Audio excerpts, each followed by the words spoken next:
अवतार मेहर बाबा की जय. అవతార్ మెహర్ బాబాకి జై. అందరికీ జై బాబా. మనం గత వారం నుండి ఎవ్రీథింగ్ అండ్ నథింగ్ అనే పుస్తకంలో 29వ డిస్కోర్స్ 29th చాప్టర్లో ది క్వశ్చనింగ్ మైండ్ని మనం పరిశీలిస్తున్నాం. క్వశ్చనింగ్ మైండ్ అంటే ప్రశ్నించే మనస్సు. ఈ ఈ ప్రశ్నించే మనస్తోలకు పుట్టి పూర్వోత్తరాలు అవి ఎందుకు వచ్చినాయి అవన్నీ కూడా మనం గత వారం కొద్దిగా డిస్కస్ చేస్తూ మరి బాబా చెప్పిన విషయం ఏంటంటే, నేను మిమ్మల్ని అందరినీ కూడా నా ఇచ్చానుసారం నా దగ్గరకు అమనమని చెప్పి, నా సాంగత్యాన్ని పొందమని చెప్పి మిమ్మల్ని ఆహ్వానిస్తే చాలా దూరం నుండి, కొన్ని వేల మైళ్ళ దూరం నుండి కూడా వచ్చి నా దగ్గర కూర్చున్నారు. మిమ్మల్ని ఏ ప్రశ్న అడగకూడదని నేను మీకు సూచించినప్పటికీ మీకు నేను అవకాశం ఇస్తే చాలా ప్రశ్నలు, చాలా విధమైన సందేహాలు తీర్చుకోవడానికి కోసం, నన్ను ప్రశ్నించడానికి కోసం ప్రయత్నిస్తారు అని చెప్పడం జరిగింది. అంటే ఎందుకు ఈ ప్రశ్నించే హృదయం ఉందంటే ప్రేమ లేకపోవడం మూలాన్ని అని కూడా బాబా తేల్చేశారు. ఎందుకంటే ప్రేమ అనేది కనుక మీ హృదయంలో ఉంటే అది అనుకోకుండానే విధేయత, మరి నా మీద విశ్వాసం అన్నీ ఉంటే గనక ప్రేమ ఎక్కడుందో అక్కడ ప్రశ్నించే అవకాశమే రాదు అని కూడా మనకు చెప్పడం జరిగింది. ఆ విషయాలన్నీ ఒకసారి గుర్తు చేయడానికి మాత్రమే ఈ రెండు మీ దృష్టికి నేను తీసుకొచ్చాను. ఇప్పుడు అదే మళ్ళీ చెప్తే మనకి కాలాతీతం అయిపోతుంది కనుక గత వారం ఈ డిస్కోర్స్లో, ఈ ప్రవచనంలో 2 పారాగ్రాఫ్లు మనం పరిశీలించాం. ఇప్పుడు 3వ పారాగ్రాఫ్ నుండి పైన ఉన్నటువంటి మనం చెప్పుకున్నటువంటి నేపథ్యంలో గుర్తు చేసుకుంటూ బాబా చెప్పిన విషయాన్ని ఆయన మాటల్లోనే చదువుకుంటూ మనం విశ్లేషించుకోవడం కోసం ప్రయత్నిద్దాం. Next paragraph, this is 3rd paragraph on the discourse. Baba ఏమంటున్నారంటే, it is easy to ask questions but it needs past preparation to grasp what I explain. Baba ఇక్కడ చాలా హెచ్చరించారు అన్నమాట. అంటే మీరు ప్రశ్నిస్తారు, వద్దన్న మీరు ప్రశ్నిస్తారు, మీరు ప్రశ్నించడంలో తెలుసుకోవాలని కోసం ఏంటి ప్రయత్నిస్తున్నారో అది మీ పరిమితమైనటువంటి మేధస్సుతో ఆ ప్రశ్నలన్నీ మీ మనసులో ఉద్భవిస్తాయి. నేను చెప్పే జ్ఞానం ఏదైతే ఉందో, నేను చెప్పే విషయం ఏదైతే ఉందో అది గ్రహించడానికి కోసం మీ పరిమితమైన ప్రజ్ఞ పనికిరాదు. అపరిమితమైనటువంటి దైవీ లోతుల్ని మీ పరిమితమైనటువంటి సందేహ దృష్టితో పరిశీలించడానికి అవకాశం లేదు అని క్రితం వారమే చెప్పేశారు. అందుకని ఇప్పుడు ఏమంటున్నారంటే, సరే మీరు ప్రశ్నిస్తున్నారు, ఎందుకంటే నేను ప్రశ్నించడం తప్పని అన్ను, అది మీ తాలూకా అశక్తత. అది దాన్ని మీరు ఏదో పాండిత్యం అనుకుని నన్ను ఏదో ప్రశ్నించి మీరు నా నుండి జవాబు తెప్పించుకోవాలని చెప్పి మీ అజ్ఞానంతో ప్రయత్నిస్తూ ఉంటారు అని బాబా చెప్తూ ఇట్లా చెప్తున్నారు. It is easy to ask questions. సరే నేను చెప్తాను, మీరు అడిగే సందేహాలకి నేను నివృత్తి చేయడం కోసం నేను ప్రయత్నిస్తాను. ఎందుకంటే మీరు సులువుగా, అతి సులువుగా నన్ను ప్రశ్నిస్తారు, నన్ను సందేహిస్తారు. నన్ను సందేహించడం అంటే పర్సనల్గా సందేహించడం కాదు, నేను ఇచ్చే తాలూకా ఈ ప్రవచనంలో ఉండే విషయాల గురించి మీకు అనేకమైనటువంటి ఇబ్బందులు, సందేహాలు రావచ్చు. దాన్ని తర్క దృష్టితో చూస్తూ మీరు అడుగుతారు. ఎందుకంటే that is easy. It is easy to ask questions. ప్రశ్నించడం అనేది చాలా సులువైంది. ఎందుకంటే చెప్పేవాడికి అడిగేవాడు లోకు అని ఏదో అడిగేస్తాం మనం. అది చెప్పేవాడు అటు అనుకుంటూ చెప్పాలి కదా మనకి. అందుకని మీరు ఏంటంటే it is easy to ask questions అంటున్నారు. అందుకే ఇవన్నీ నువ్వు చాలా శుతిమెత్తగా మన ప్రవర్తనలో మార్పు రావడం కోసం బాబా హెచ్చరికలు ఇవన్నీ. సో సరే, డైవర్ట్ అవ్వద్దు మనం. ఈ ఉన్నట్టు చదువుకుంటేనే ఇంక 4-5 వారాలు అవుద్దేమో, కాబట్టి ఇవన్నీ జస్ట్ స్పృశిస్తున్నాను. మనం మనం ఏకాగ్రతతో ఏకాంతంగా కూర్చొని ఈ పుస్తకంలో ఉండే మెసేజ్ చదువుకుంటూ మనమంతలో మనం ఎవరితోటి ఇప్పుడు ఎవరు చెప్పేవాడు పెద్ద ఏం పండితుడు కాదు, వినేవాడు ఏం తెలివి తక్కువడు కాదు. ఓన్లీ థింగ్ ఏంటంటే మనం ఆలోచించాలి. దీక్షతో, విశ్వాసంతో భగవంతుడి ఎదుట కూర్చొని మనం మననం చేసుకోవాలి. అదే బాబా చెప్పు, నేనేం బోధించడానికి రాలేదు, మేల్కొల్పడానికి వచ్చారు. ఆ మేల్కొల్పు ఎలాగా? మేల్కొలుపు కోసం మనం ప్రయత్నించి దానికోసం అవగాహన చేసుకోవడం కోసం మన తాలూకా కృషి ఉంటేనే మనకు అర్థం అవుతూ ఉంటుంది అనమాట. సో బాబా ఏమన్నారు, it is easy to ask questions but it needs fast preparation to grasp what I explain. దీనికి మీకు ముందుగా ఆ ప్రశ్నించేటప్పుడు ఆ ప్రశ్నకి మీరు పొందవలసిన జవాబుని అర్థం చేసుకునే స్థితిని మీరు ముందు కలిగి ఉండాలి. నేను చెప్తాను, మీరు అడిగింది నేను చెప్పడానికి అశక్తుని కాదు, చెప్తాను. నేను చెప్పే జవాబు దాన్ని మీరు అర్థం చేసుకోవాల్సిన రీతిలో అర్థం చేసుకోవడానికి కోసం కొంత ప్రిపరేషన్, కొంత సన్నద్ధత కావాలి. ఆ సన్నద్ధత అంటే ప్రిపేర్డ్నెస్. ఆ ప్రిపరేషన్ మీ దగ్గర ఉందా? అది నేను ఎక్స్ప్లెయిన్ చేసింది గ్రాస్ప్ చేయాలి, గ్రహించాలి. గ్రహించడానికి కోసం మీకు కొంత ప్రిపరేషన్ కావాలి. మీ ప్రిపేర్డ్నెస్, మీ మీ మీ జాగరూకత, మీ తాలూకా శ్రద్ధ ఉండాలి అని చెప్పి బాబా మొట్టమొదటి ఈ సెంటెన్స్లోనే మన హెచ్చరించారు. Those who have the authority to ask and capacity to understand do not ask. ఎవరికైతే అర్థం చేసుకునే శక్తి, నేను చెప్పే మీరు అడిగే సందేహానికి నేను చెప్పే జవాబులో ఉండే లోతుల్ని అర్థం చేసుకునే శక్తి ఎవరికైతే ఉంటుందో వాళ్ళు అసలు అడగరట. ఎందుకంటే వాళ్ళకి అంతటి జ్ఞానం, అర్థం చేసుకునే శక్తి ఉన్నప్పుడు ఇంకా వాళ్ళ సందేహం రాదు. ఆ ఏంటా శక్తి? భగవంతుడి మీద విశ్వాసం ఉండాలి. ఆయన చెప్పిన నడతలో మనం నడుచుకోవాలన్నటువంటి భావన ఉండాలి. ఆ నడతలో ఏమీ సందేహించకూడదు. తప్పు రైటు మనకు హఫీజ్ చెప్పినవన్నీ తెలుస్తున్నాయి కదా.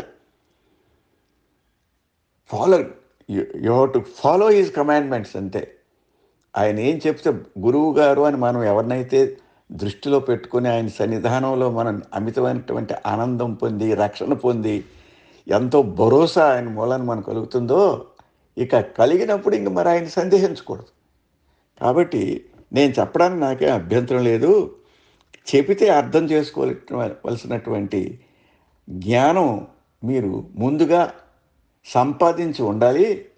కానీ ఇక్కడ ఏమిటంటే అలాంటి జ్ఞానం కనుక సంపాదించినట్టయితే ఇక నా మీద ఏమి సందేహం మీకు ఉండదు. ఏ ప్రశ్న అడగాలని కూడా మీ దృష్టిలో ఉండదు. ఎందుకంటే love will not ask any questions. కాబట్టి నా మీద అంత అమితమైనటువంటి ప్రేమ కానీ మీరు పొందినట్టయితే మీకు ఎటువంటి ఇబ్బంది ఉండదు అని చెప్పి, those who have the authority to ask, ఎవరికైతే ఆ హక్కు ఉందో, అడగడానికి కలిగినటువంటి స్థాయి ఉందో, ask and the capacity to understand. నీకు అడగడానికి ఏమైనా ప్రతివాడు అడుగుతాడు. నీకు అడగడానికి అర్హత ఉంది. ఆ అర్హత ఉందో లేదో నీకు తెలీదు. ఒకవేళ అంత కెపాసిటీ ఉంటే, అంతట అర్హత, గ్రహించగలిగినటువంటి శక్తి ఉన్నట్టయితే అట్లాంటి స్థితికి నువ్వు వచ్చావంటే నువ్వు అసలు అడగనే అడగు. ఎందుకంటే దాని తాలూకు రహస్యం నీకు తెలిసిపోద్ది ఆటోమేటిక్. అది అనుభవించాలి. నేను ఎవరూ చెప్పలేరు. మనం అలాంటి స్థితికి మనం వెళ్ళినప్పుడు, ఆ స్థాయికి మనం వెళ్ళినప్పుడు, ఇప్పుడు బాబా చెప్పిన విషయం మనకు అర్థమైపోతుంది. To understand, to ask. ఎవ్వరు కూడా capacity to understand and do not ask అనేసారు. అందుకే they understand that god is ununderstandable and beyond the reach of the questioning mind. ఎందుకట వాళ్ళకి సందేహం కలగదు, వాళ్ళకి అర్థమైపోద్ది. భగవంతుడు అనేవాడు అర్థం చేసుకోబడడు. అర్థం చేసుకోబడే స్థితి కాదు భగవంతుడిది. Ununderstandable and beyond the reach of questioning mind. Questioning mind ఏంటి? మన సందేహం అనేటువంటి మేధస్సు ఉంది కదా, ఈ మేధస్సుకి అందని జ్ఞానం భగవంతుడు. కాబట్టి అది ఎప్పుడైతే అర్థం చేసుకున్నావో ఇంక నీకు అసలు అడగవలసిన అవసరమే ఉండదు అని దాని అర్థం. ఇక నెక్స్ట్ పారాగ్రాఫ్ చెప్తున్నారు ఇలాగ, everyone wants to be happy. అసలు ఎందుకయ్యా ఈ సందేహాలు వస్తున్నాయి? ఎందుకు వస్తున్నాయి అంటే ప్రతి మనిషి కూడాను జన్మ తీసుకున్న తర్వాత తను సంతోషించాలనే ఉంటుంది. ప్రతివాడు కూడా సంతోషించాలి. ఈ లోకంలో ఉన్నన్నాళ్ళు మన ఊపిరి ఉన్నంత వరకు, మన బ్రతుకు ఉన్నంత వరకు, మనం దేనికోసం ఈ తాపత్రయం అంతా? సంతోషించడం కోసం. అయితే ఆ సంతోషించడం అనేది యథార్థ పదార్థాన్ని మనం పొందడానికి కోసం ప్రయత్నించడం లేదు. వచ్చింది కూడా. మనం సంతోషించాలనుకుంటున్నాము. కానీ సంతోషానికి ఏదైతే దూరం చేస్తదో ఆ గుణాలను మనం కలిగి ఉండి దానికోసం మనం ప్రయత్నం చేయడం జరుగుతుందనమాట. ఏది సంతోషాన్ని ఇస్తదో ఆ సంతోషిచ్చే ఆ వ్యవస్థ గాని, ఆ పదార్థాన్ని గాని, ఆ స్థితిని గాని పొందడానికి మనం ప్రయత్నం చేయటం లేదు. ఏదైతే సంతోషాన్ని దూరం చేస్తదో దానికోసం మనం ప్రయత్నం చేయడం అనేది జరుగుతుంది. Everyone wants to be happy. Each of you seeks happiness in one way or other, invariably to meet with dissatisfaction and disappointment అన్నాడు. ఎవరైతే ప్రతి మనిషి కూడా సంతోషం కోసం ప్రయత్నిస్తాడు. ఆ సంతోషం కోసం ప్రయత్నించడంలో తన ప్రయత్నం అంతా భగ్నం అయిపోతుంది. ఎందుకు అయిపోతుందట? Each of you seeks happiness in one way or another, invariably to meet with dissatisfaction and disappointment. ఇప్పుడు నేను చెప్తున్నాను, ఇందాక చెప్పాను కదా, మనం మనం మాట్లాడుకున్నాం. మనం సంతోషం కావాలి, ఓకే, ఎవ్వరు కాదంటలేదు, భగవంతుడు కూడా కాదట్లేదు. సంతోషించడానికి నువ్వు పుట్టావు, నువ్వు సంతోషించు. కానీ మనం సంతోషించడానికి కావలసినటువంటి పదార్థాన్ని కానీ, శక్తిని కానీ, ఆ తాలూకా అంతటి అదృష్టాన్ని కానీ మనం ప్రయత్నించడం లేదు. ఏదైతే సంతోషాన్ని దూరం చేస్తుందో దానికోసం మనం ప్రయత్నిస్తున్నాం. మన ప్రయత్నం ఏంటి చెప్పండి? ఫస్ట్ని చదువు, పాండిత్యం, తర్వాత ఉద్యోగం, వృత్తి, తర్వాత వివాహం, పెళ్ళి, తర్వాత సంతానం, పిల్లలు, తర్వాత ధనం, ఇంకంతే. ఇంకా అట్లా ఇక సంతానము, ధనము, ఇక ఏదో కౌపైన ఈ సంరక్షణార్థం అహం పటాటోప్ అంటారు చూసారా? ఒక ఓ మునీశ్వరుడు ఆశ్రమంలో ఆ మునీశ్వరుడు గోచి ఏమో ఆరపెడతాడు, తడుపుకొని ఆరపెడతాడు, శుద్ధి చేసుకొని బాగు చేసుకొని. అది ఏదో ఎలికి వచ్చి కట్ చేసేస్తుంది, అంటే కన్నం పెట్టేస్తుంది. అమ్మ అలికి వచ్చింది కదా అని పిల్లిని పెంచుతాడు. పిల్లి కోసం, పావుల కోసం ఆవును పెంచుతాడు. ఆవు తెస్తే ఆవు సేవ చేయడం కోసం భార్యను తెస్తాడు. ఇట్లా అహం పటాటో అంటారు చూస్తారా? మనం చేస్తుందంతా మనం ఏదైతే కోరికలు కోరుతున్నామో ఒక్కొక్క కోరిక ఒక్కొక్క కాంప్లికేట్ అయిపోతుంది. ఇంకా ఒక కఠినమైనటువంటి పరిస్థితుల్లోకి వెళ్ళిపోతున్నాం. ఎందుకంటే యథార్థమైనటువంటి సుఖాన్ని మనం ప్రయత్నించడం లేదు.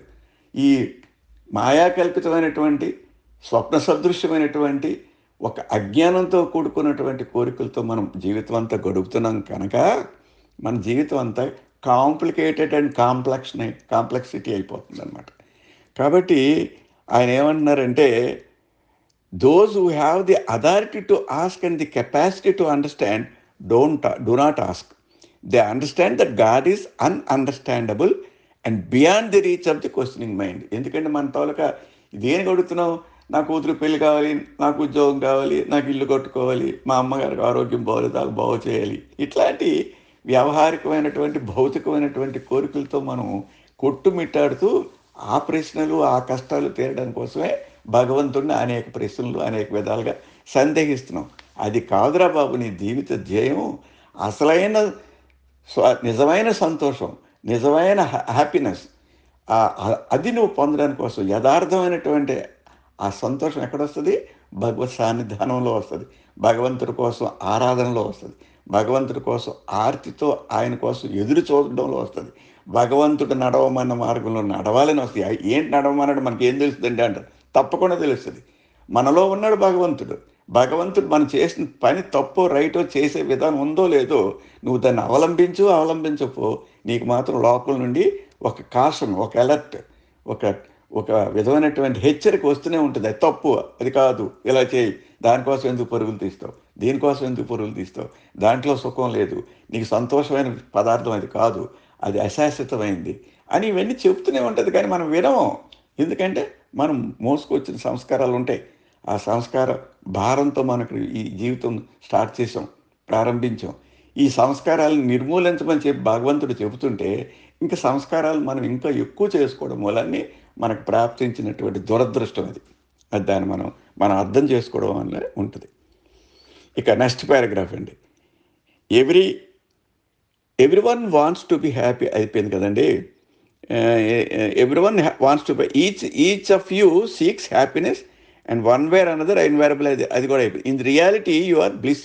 అసలు చెప్తున్నాడు. అసలు ఎందుకు నువ్వు నువ్వు ఎక్కడో చూస్తున్నావు, ఎందుకు సంతోషం సంతోషం, నాకు హ్యాపీనెస్ కావాలి, నాకేమో సౌఖ్యం కావాలి, నాకు ఆనందం కావాలి, ఎత్తుతున్నావు.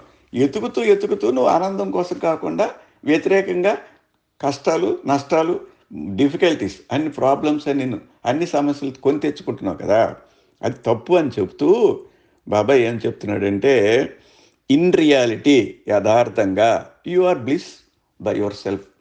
You are bliss itself. నువ్వే అసలు బ్లిస్. అనంతమైనటువంటి ఆనందానికి ప్రతిరూపం నువ్వే. నీలోనే ఉంది ఆ ఆనందం పొందే స్థితి. నీ హృదయంలోనే ఉంది, నీ నీ నీ గుండెల్లోనే ఉంది భగవన్ మందిరం. భగవంతుడి తాలూకా ఆ ఉనికి నీలోనే ఉంది. నీ ఆనందం అనేది ఎక్కడో అతికితే రాదు, అది నిజంగా నీలోనే ఉంది. In reality you are bliss itself. But what a comedy illusion stages before you. What game it makes of you to make you aware of it. కానీ ఈ మాయాజంతమైనటువంటి ప్రపంచంలో, ఈ లౌకిక జగత్తులో అనేక ఘర్షణలు, అనేక పోటీతత్వాలు, అనేక కంపారిజన్లు. అంటే కంపారిజన్ అంటే వాటితో వీటితో పోల్చుకోవడం. ఇవన్నీ ఎందుకు వస్తున్నాయంటే, అదంతా నువ్వు అర్థం చేసుకోకపోవడం మూలాన్నే. సంతోషం తాలూకా స్థానాన్ని, సంతోషం తాలూకా ఉనికిని భగవంతుడిలో ఉన్నాడని గ్రహించకుండా, ఆ భగవంతుడు నీ హృదయ మందిరంలోనే ఉన్నాడన్న విషయాన్ని కూడా తెలుసుకోకపోవడం మూలాన్ని నీకు ఈ పడినటువంటి ఇబ్బందులన్నీ వస్తున్నాయి అని చెప్తున్నాడు అనమాట. మరొక్కసారి సెంటెన్స్ చూద్దామండి. In reality you are bliss itself. నువ్వు ఆనంద స్వరూపుడివే. అమితమైనటువంటి అనంతమైనటువంటి ఆనందం, దైవీ లక్షణం ఏదో అది దానికి ప్రతిరూపమే నువ్వు. But what a comedy illusion. అసలు హాస్యాస్పదమైనటువంటి మాయాతత్వం ఎలా ఉందంటే ఈ భౌతిక జగత్తులో, what game it makes you to make you aware of it. కానీ దాన్ని నువ్వు ఈ లౌకిక భౌతిక ఈ తాలూకా ఈ ప్రపంచంలో, ఈ నడత వహిస్తున్నటువంటి ఈ ప్రపంచంలో అసలు అది నీ హృదయంలో ఆనందం ఉంది. ఆ హృదయ స్థానం, నీ హృదయ మందిరమే ఆనందానికి తావు, ఆనందానికి స్థితి అని కూడా నువ్వు గ్రహించలేనటువంటి స్థితిలో ఉన్నావు. అట్లాంటి పరిస్థితిలో ఉన్నావు. అది ఆశ్చర్యం, అజ్ఞానంతో కూడుకున్నదని కొంచెం మనం దయనీయంగా ఆలోచించవలసిన అవసరం ఉంది అని చెప్పి బాబా చెప్తున్నారు. ఇకపోతే ఇంకో నెక్స్ట్ పారాగ్రాఫ్ వెళ్ళారండి. One of my lovers has complaint. ఇప్పుడు అసలు యాక్చువల్గా మనకు దృష్టాంతంతో చెప్తుంటారన్నమాట. One of my lovers has complaint, Baba, I have led a pure life, yet I have had to suffer much. నా దగ్గరికి వస్తారు, ఎంతో పవిత్రమైన జీవితాన్ని నేను గడుపుతున్నాను, నేను చాలా నిజాయితీగా ఉంటున్నాను, I have lead A pure life, yet I have to suffer much. అయినప్పటికీ నేను చాలా కష్టపడుతున్నాను, నేను కష్టాలను అనుభవిస్తున్నాను, నాకు ఎందుకు ఈ శిక్ష, నేను ఏ కోరికలను కోరలేదు అని అనుకుంటూ నేను భగవన్నామం చేసుకుని భగవంతుడి మీద దృష్టి పెట్టుకుంటున్నాను, కానీ నాకు కష్టాలే వస్తున్నాయి. అదేంటండి, భగవంతుడిని పట్టుకుంటే కష్టాలు ఎలాగొస్తాయండి? ఈ ఇసురుతుంటారు చూడండి, ఇసురడం దాన్ని ఏదో అంటారు. అందులో గింజలేసి పిండి చేస్తారు. ఆ పిండి చేసినప్పుడు కొన్ని గింజలు ఆ మధ్యలో ఉండి కొయ్యి దగ్గరికి వెళ్ళిపోతాయి. అంటే భగవంతుడు అనుకోండి, అది కొయ్యిని. ఆ భగవంతుడి స్థానంలోకి వెళ్ళిన గింజల్ని పిండి అవ్వవు, చక్కగా ఆరోగ్యంగా ఆ కొయ్యి దగ్గర, ఆ పొల్ల దగ్గర చక్కగా ఉంటాయి. ఈ దూరంగా వెళ్ళేవని నలిగిపోయి పిండి అయిపోతాయి. మనం భగవంతుడి దగ్గర ఉన్నాను అని అనుకుంటే కాదు, ఉండాలి. యాక్చువల్గా ఉన్నాను అనుకుంటున్నాడు, ఉండడం లేదు కాబట్టి ఆ పిండిగా అయిపోయి నలిగిపోయి పూర్తిగా ఆ గింజ పిండి అయిపోయినట్టు అయిపోతున్నాం మనం. అది అందుకు one of my lovers has complaint, Baba I have lead A pure life, yet I have to suffer much అంటున్నాడు. నేను కష్టపడుతున్నాను, నేను ఎంత పవిత్రమైనటువంటి నిజాయితీ కలిగినటువంటి జీవితాన్ని గడుపుతున్నప్పటికీ నాకు మాత్రమే ఎందుకు ఈ కష్టాలు వస్తున్నాయి అంటే అడగడంలోనే చాలా ఒక కంపారిజను, ఈర్ష్య. నా పక్కోడికి ఏ కష్టాలు లేవు, నాకు వస్తున్నాయి, నేను బాగానే ఉంటున్నాను, ఆడేమో శుభ్రంగా 2 చేతులతో సంపాదిస్తున్నాడు, అయినప్పటికీ ఆడికి హాయిగా సంతోషం ఉంటుంది. ఏంటి సంతోషం అనుకుంటున్నాడు ఆయన? కారులో తిరుగుతున్నాడు, మేడలు కట్టుతున్నాడు, పిల్లల్ని చదివిస్తున్నాడు. నాకది లేదు కదా అని బాధపడుతున్నాడు. ఆడి కష్టాలు నీకేం తెలుసు? ఆ కారులో తిరిగేవాడి తాలూకా మనసు ఎంత ఆందోళనగా ఉంటుందో నీకేం తెలుసు? తెలీదు.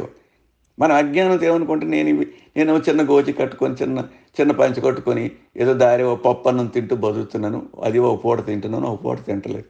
నువ్వు ఏ అన్నం తిను, హాయిగా చక్కగా ప్రశాంతంగా ఏ కలత లేకుండా దర్జాగా చీకటయిన తర్వాత నీ మంచం మీద నువ్వు హాయిగా పడుకుంటున్నావు. ఏ ఆందోళన లేదు, ఏ ఘర్షణ లేదు. అది నువ్వు తెలుసుకోలేకపోతున్నావు.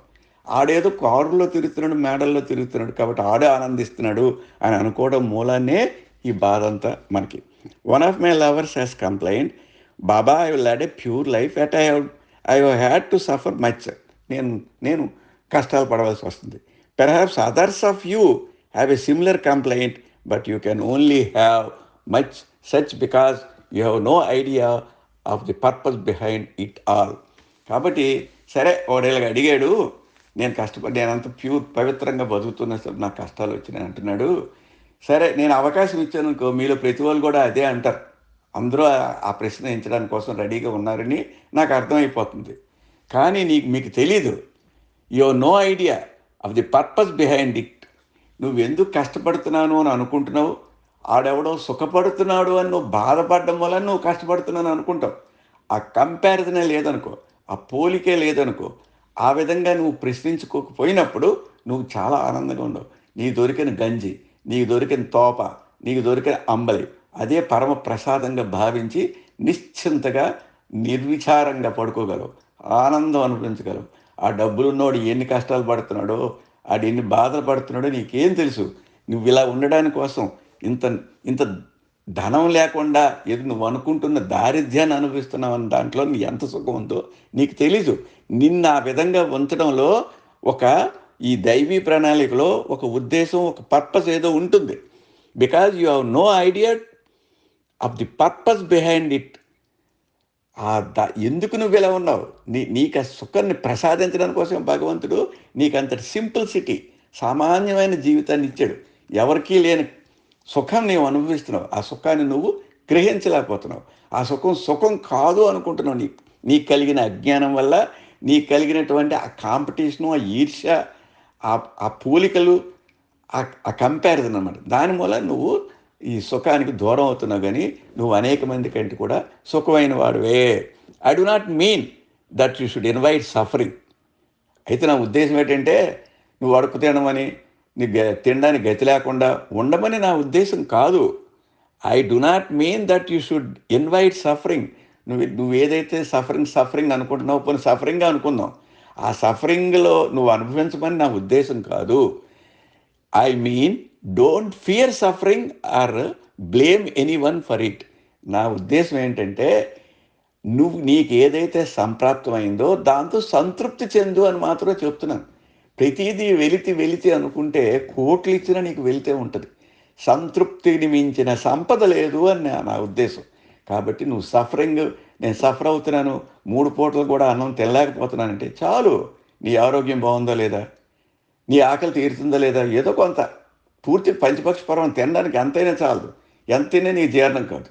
కాబట్టి దొరికింది భగవంతుడు నాకు ఇచ్చిన ప్రసాదం ఇది, ఈ పూటకు నాకు ఇంతే ఇచ్చాడు అని చెప్పి నువ్వు సంతృప్తి పడితే నీ ఆనందం నీ కళ్ళ ముందే కనిపిస్తూ ఉంటుంది. అదనమాట. I do not mean that you should invite suffering. I mean do not fear suffering. నేను బాధపడుతున్నాను, నేను దారిద్ర్యాన్ని అనుభవిస్తున్నాను, నా ఫీలింగ్ ఉంది చూసారా, అది తప్పు. అండ్ దాంతోనే బ్లేమ్ చేస్తాం.